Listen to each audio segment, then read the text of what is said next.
So it is election day here in America, the United States. And of course, as we are hearing from both sides of the spectrum, all sides of the spectrum, this is a very crucial election. And depending on what outlets you're listening to, you have one perspective or another, or if you're like some of us that try to listen to both sides in order to know the talking points of both sides of the news spectrum, the media spectrum, then you kind of have a wider view of what's going on, um, and a better understanding of where both sides lie versus just staying in your bubble and listening to only one side. And so when we talk about this election, and I'm coming specifically from a Christian perspective, perhaps you're a Christian that you're thinking that maybe I should sit this one out, or Christians have no place in government, or trying to vote for government or anything of that sort. I want to just conversationally point out a few things that God has recorded for us in regards to what he thinks about government and how he has worked with believers and those in covenant with him, and how he has placed them in government or worked them into government even when they were in foreign lands. So let's start from the beginning, the book of Genesis. The first account that we can come across very clearly where God inserts one of his own people into a government that is devoted to other gods and is a different type of government is Joseph, who is the son of Jacob, or aka Israel. And God, in his own way, inserts Joseph into the government of Egypt. And this is important because with Joseph being inserted into Egypt's government, even though it was a monarchy, it was a kingship, God's people benefited, but also the people that were devoted to other gods, who did not believe, who were not devoted to the God of the tribe of Israel, they also benefited.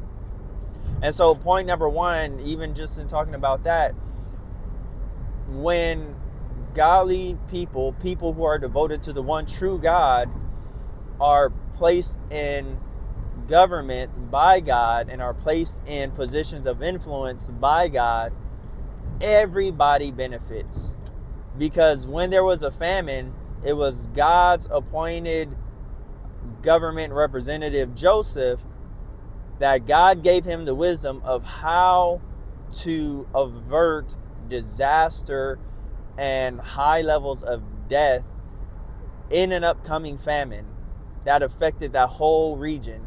So God's covenant people, the offspring of Abraham, Isaac, Jacob, aka Israel, they benefited, but also the Egyptians benefited. All those that lived in the land of Canaan, which it was called at that time, all those affected by this famine benefited, because for 7 years Joseph saved up grain from the land of Egypt in order for them to have grain for the 7 years of famine that was coming. So that's example number one, where God inserted those devoted to him, somebody devoted to him, inserted him into the government, so that way not only God's people could benefit, but even those who were not in covenant with the one true God could benefit. So the next person, or the next scenario that comes to mind, is probably the prophet Daniel, just off the top of my head. Yet again, God inserts the prophet Daniel, even though God's covenant people were under God's judgment for their rebellion and wickedness of the nation as a whole. God inserts Daniel and he inserts three other prominent Jewish, Israeli, Hebrew young men, which were Shadrach, Meshach, Abednego, which were their pagan given names under the pagan government that they were under. But then he also, their Hebrew names were Azariah, Mishael, and Hananiah.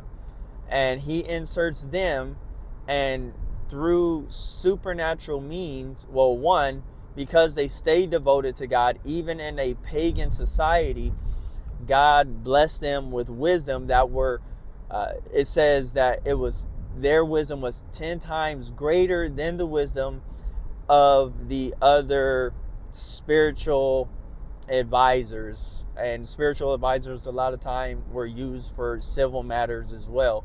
And so those devoted to God were placed in government by God, a pagan government, and God used them to influence the government to where, yet again, when the pagan king Nebuchadnezzar would have killed all his advisors, all his spiritual advisors, it was through Daniel, Hananiah, Mishael, and Azariah, and them seeking God about a dream that Nebuchadnezzar had, and that the other spiritual advisors could not interpret. Those spiritual advisors were going to be executed by King Nebuchadnezzar.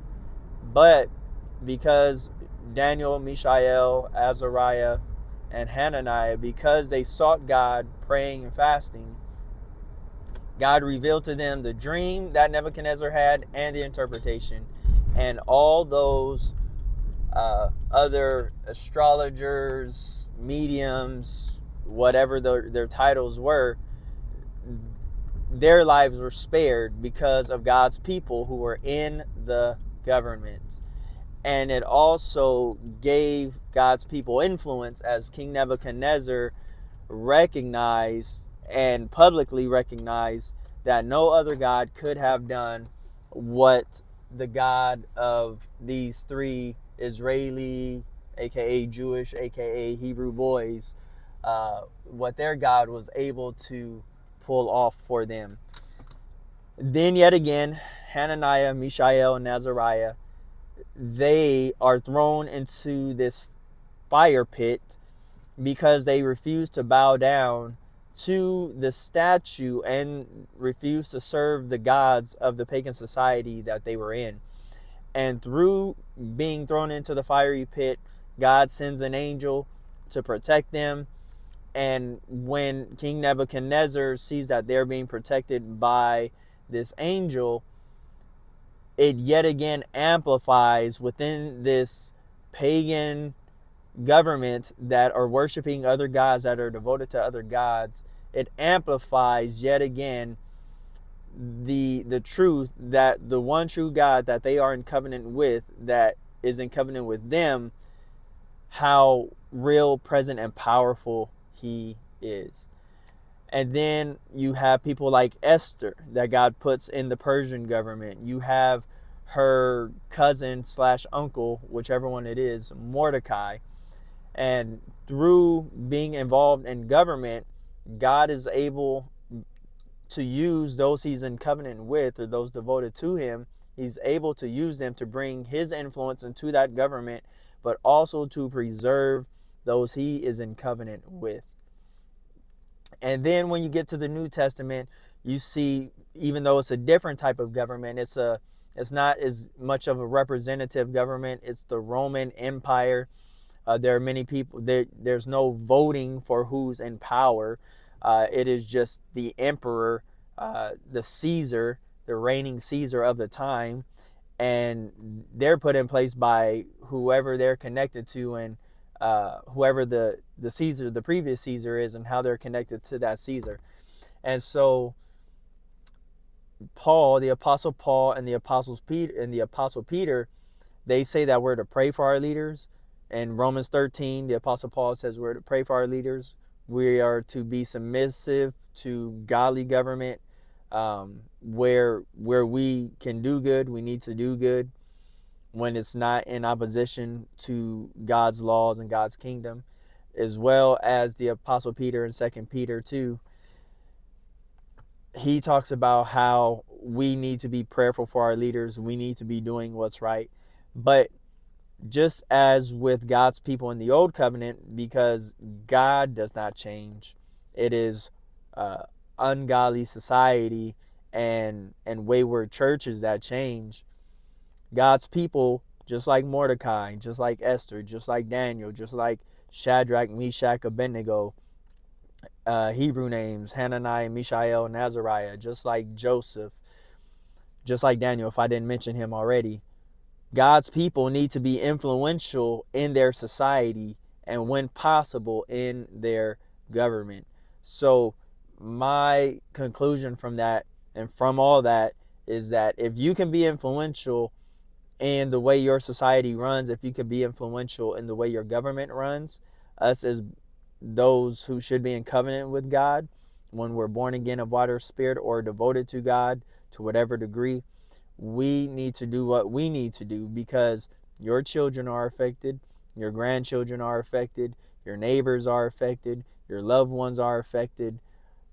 Your vote, my vote, it has so much impact. Together, we have so much impact. And so I want to encourage you, seek God, seek Him in prayer, seek Him in His Word. What God says is right should be our convictions, not based on what any one pastor says, but all pastors should be preaching what God says is right to His church. And then the church, we are to be salt and light. We are to be influences in our society. So be an influence. This is our chance to be an influence in American society as we see it going the total wrong way.